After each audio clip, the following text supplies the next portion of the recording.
এখন বাজে দুপুর 2টো। আমি বেরোবো ঠিক আর 15 মিনিটের মধ্যে বেরিয়ে যাবো। অলমোস্ট রেডি, জাস্ট ঘরে তালা দেবো, বেরিয়ে যাবো। তো আমি বলেছিলাম যাওয়ার আগে একটা ভিডিও রেকর্ড করব, তার জন্যই ভিডিওটা। তো ভিডিও রেকর্ডে আমি কিছু কথা বলবো, কোথায় যাচ্ছে, কি বৃত্তান্ত, কীভাবে যাচ্ছে সবই। তো আমি যাচ্ছি এবার অমরনাথ যাত্রা, পবিত্র অমরনাথ যাত্রা। বহু বছর বলবো না, 2-3 বছরের অপেক্ষার পর এটা সম্ভব হয়েছে। চেনা ব্রিজের উপরে যাচ্ছি। आप सभी अपनी गौरवशाली यात्रा वृत्तांत हमारे साथ साझा करें। धन्यवाद। তো অনেকক্ষণ ধরে নদীর কিনারে যাব। তো নদীর কিনারে এলাম, এটা হচ্ছে জজিবাল, আমরা পৌঁছে গেছি। ঠিক আছে, কালো করে এসছে, পুরো আকাশ কালো করে এসছে। চলো দেখি ক্যাম্পের দিকে। দেখো রিয়েল স্ট্রাগল কাকে বলে, এত কাদা, একটা পা দিচ্ছি, পাটা তুলতে পারছি না। কত দিনের ইচ্ছা পূরণ হলো। তো আমাদের দর্শন হয়ে গেছে, এখান থেকে আমরা এবার রিটার্ন করব বালতালের রাস্তা। এটা অসাধারণ।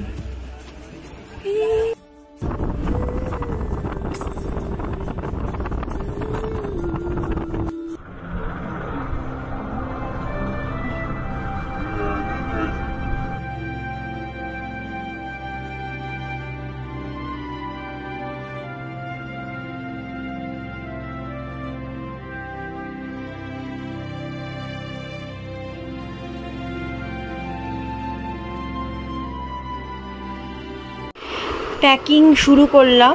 তো আমি একদম আগের দিন রাতেই প্যাকিং করি। তো প্যাকিং নিয়ে দু একটা কথা আগেও বলেছি, এর আগে কাশ্মীর গ্রেট লেক যাওয়ার আগে প্যাকিংয়ের সম্বন্ধে আমি একটা ভিডিও করেছিলাম। তারপরে অনেকে জানতে চাও তুমি প্যাকিং, তোমার এত লাইট প্যাকিং হয় কি করে, তুমি এসেনশিয়ালি কী কী জিনিস নাও।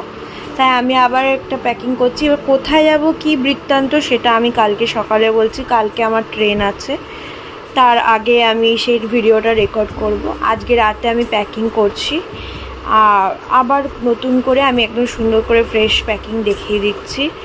তো হ্যাঁ, লিপস্টিকগুলো সবার চোখে পড়বে জানি, লিপস্টিক আমি এটা বলে লাভ নেই, লিপস্টিকটা আমি নিবই।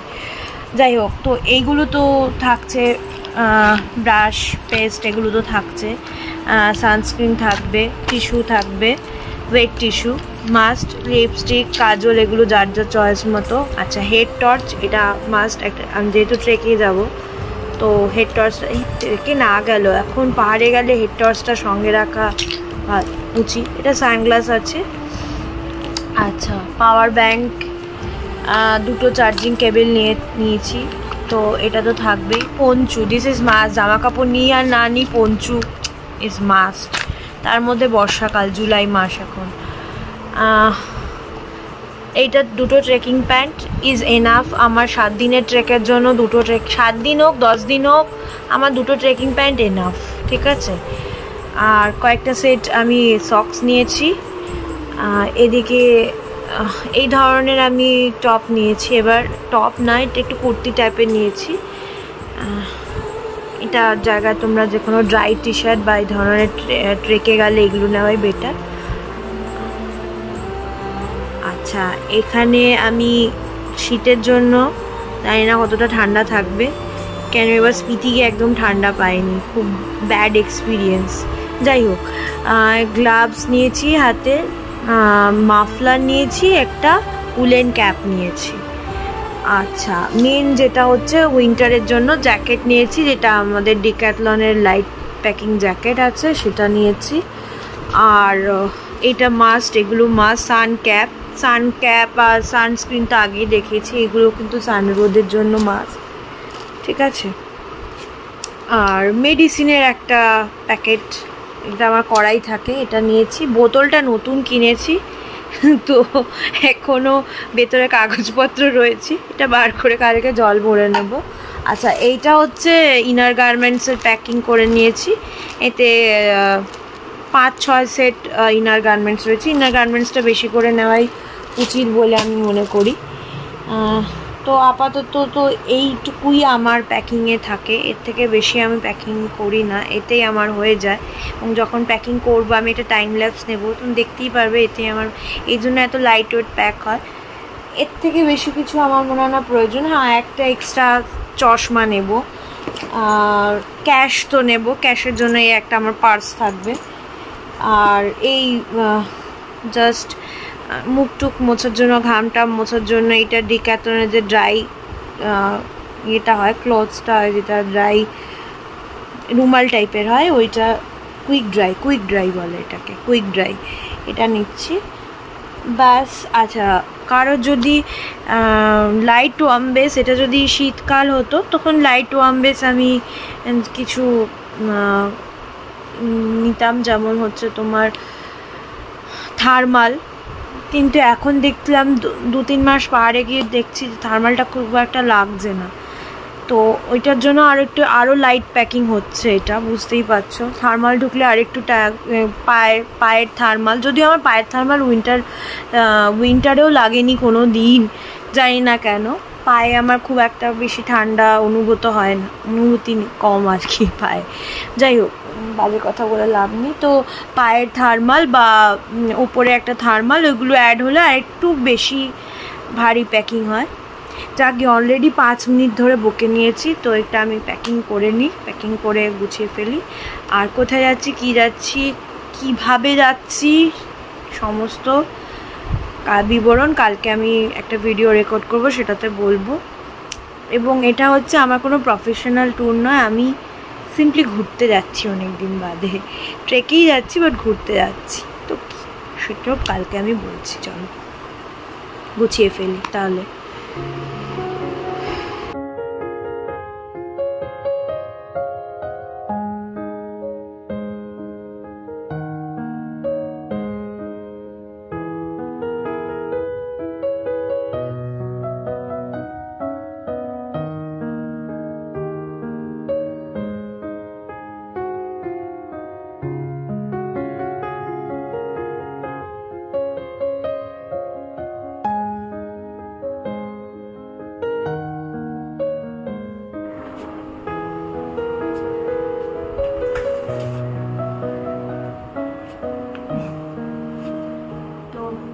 এখন বাজে দুপুর 2টো, আমি বেরোবো ঠিক আর 15 মিনিটের মধ্যে বেরিয়ে যাব। অলমোস্ট রেডি, জাস্ট ঘরে তালা দেবো, বেরিয়ে যাব। তো আমি বলেছিলাম যাওয়ার আগে একটা ভিডিও রেকর্ড করব, তার জন্য এই ভিডিওটা। তো ভিডিও রেকর্ডে আমি কিছু কথা বলবো, কোথায় যাচ্ছি, কী বৃত্তান্ত, আর কীভাবে যাচ্ছি সবই। তো আমি যাচ্ছি এবার অমরনাথ যাত্রা, পবিত্র অমরনাথ যাত্রা।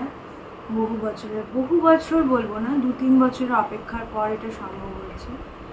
আর কেন যাচ্ছি, কিভাবে যাচ্ছি, কেন বলছি, তার কারণ হচ্ছে এই ধরনের যাত্রা, মানে সে তুমি অমরনাথ বলো বা কৈলাস যাত্রা, কৈলাস মানস সরোবর বলো, আদি কৈলাস বলো, যে কোনো এরকম মহাদেবের দর্শনে যাওয়া হঠাৎ প্ল্যান করলে হঠাৎ হয় বলে আমার বিশ্বাস নয়।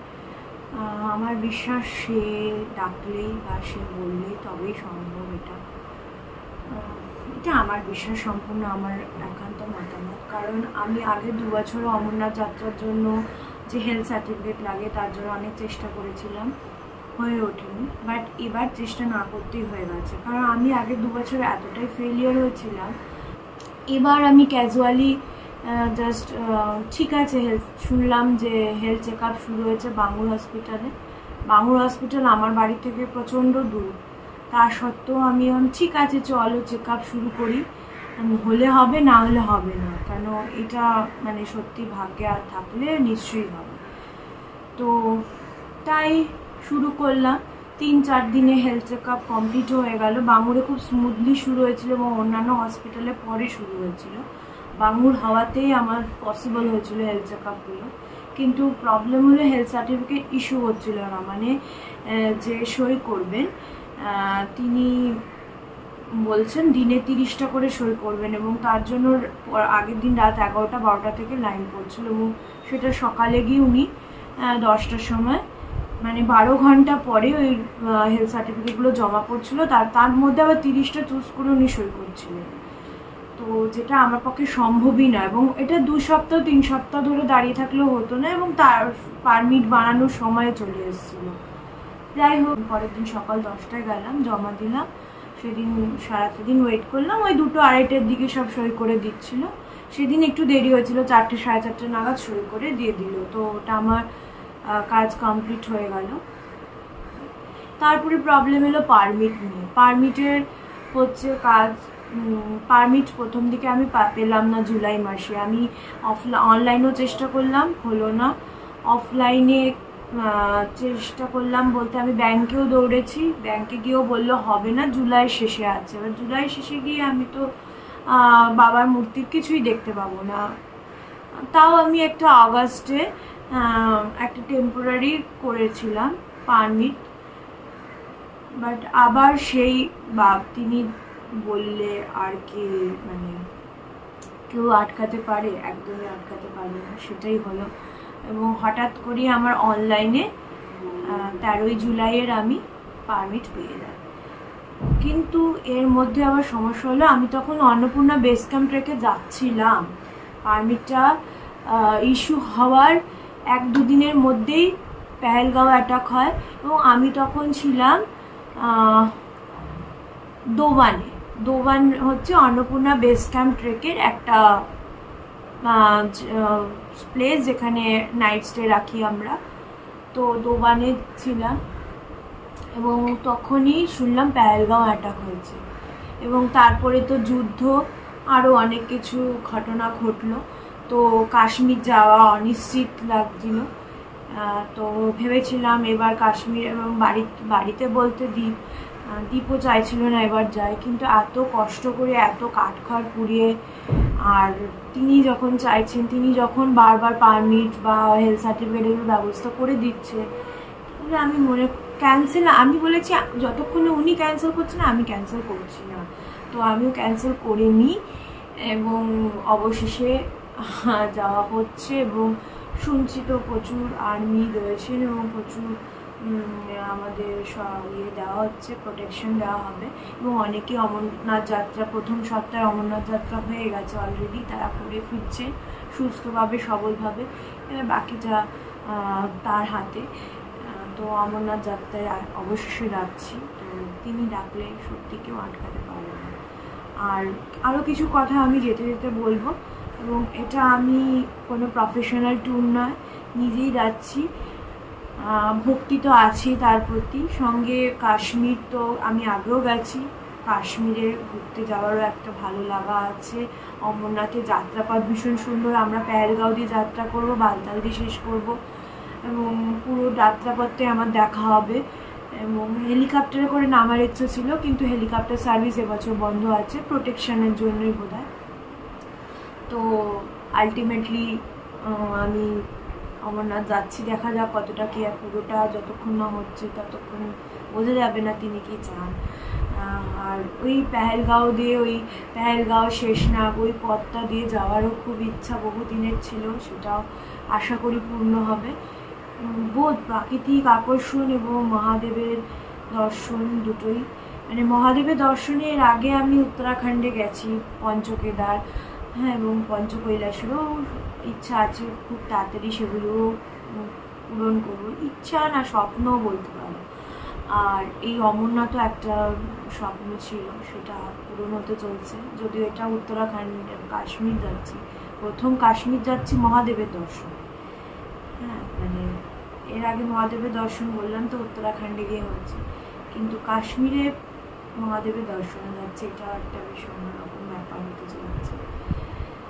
যাক গিয়ে দেখা যাক তিনি কতটা চান, এবং তিনি চাইলে কতটা না আটকে থাকতে পারে, সবই তোমরা দেখতে থাকবে। তো এবার বেরোতে হবে, 2:10 হয়ে গেছে, আমি অনেকক্ষণ কথা বলে ফেলেছি, প্রায় 2:10 হয়েছে। বাকি কথা যেতে যেতে হবে।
কিছুক্ষণ হয়েছে আমরা দিল্লিতে পৌঁছেছি।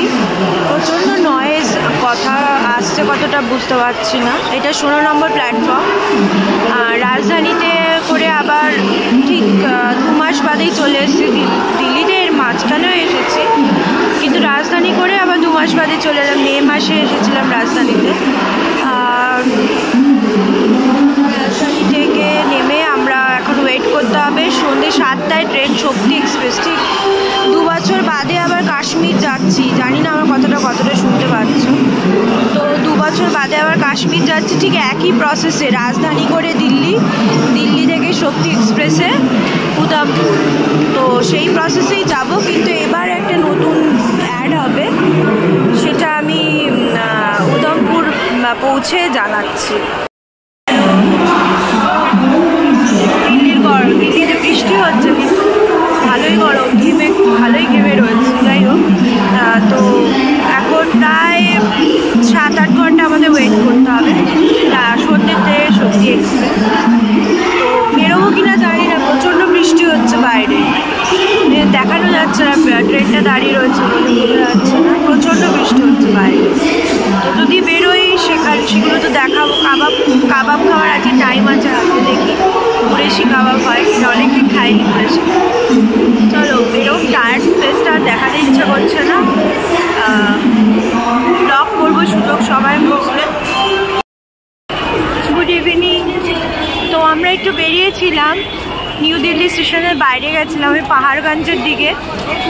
টুকটাক রাতে খাবার কিনে নিলাম আর জল এসব নিয়ে নিলাম।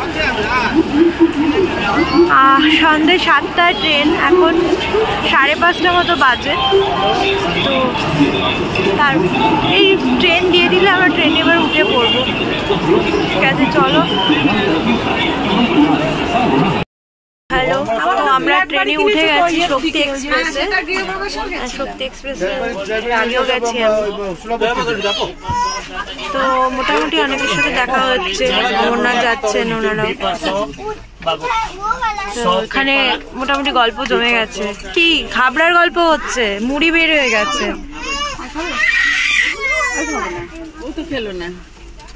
খাচ্ছি আমি, তো জামা কাপড় চেঞ্জ করতেই ব্যস্ত ছিলাম। গায়ে খাবারের তেল পরে জামা কাপড় একদম নিয়ে হয়ে গেছিল, সে জামা কাপড় ট্রেনের বাথরুমে ধুয়ে আবার জামা কাপড় চেঞ্জ করে দিল্লি থেকে একটা প্যান্ট কিনেছি, সেটাও পরে নিলাম। ঠিক আছে, প্রচুর কথাবার্তা হচ্ছে। সেখান থেকে ফেসবুক দেখে যোগাযোগ করে চলে গেল। ঠিক আছে চলো। ছেলে কত